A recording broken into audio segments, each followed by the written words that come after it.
আসসালামু আলাইকুম। অ্যাকচুয়ালি আজকে একটা কথা বলবো। তো আজকে আমার ভাষাগুলা অনেকেই শুনতে পাচ্ছেন, ওয়ার্ল্ডের বিভিন্ন জায়গা থেকে শুনতে পাচ্ছেন।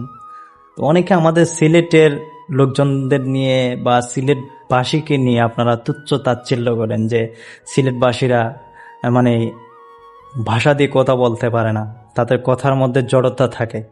অ্যাকচুয়ালি মাতৃভাষা মাতৃভাষা যদিও বাংলা ভাষা বলা হয়, কিন্তু সিলেটি লোকদের জন্য ওদের মেইন ভাষাটাই হচ্ছে, আঞ্চলিক ভাষাটাই হচ্ছে মেইন ভাষা। আমি একটা সিলেটি ছেলে হিসেবে বলবো, শুনেন, মানুষকে হেয় করবেন না, তুচ্ছ তাচ্ছিল্য করবেন না। আপনি আপনার জন্মস্থানকে নিয়ে যেরকম ভালোবাসেন, আপনার মায়ের মুখের ভাষাটাকে যেরকম আপনি ভালোবাসেন, ঠিক তেমনই সিলেটিরাও তাদের মাতৃভাষাকে ভালোবাসে। তারা চায় না তাদের ভাষাটা নিয়ে আপনারা এরকম খেলা করেন। অনেকে অনেক খারাপভাবে কথা বলেন, এগুলো আসলে ঠিক না। ভালো থাকবেন, সুন্দর থাকবেন, সুস্থ সমাজ গড়ুন।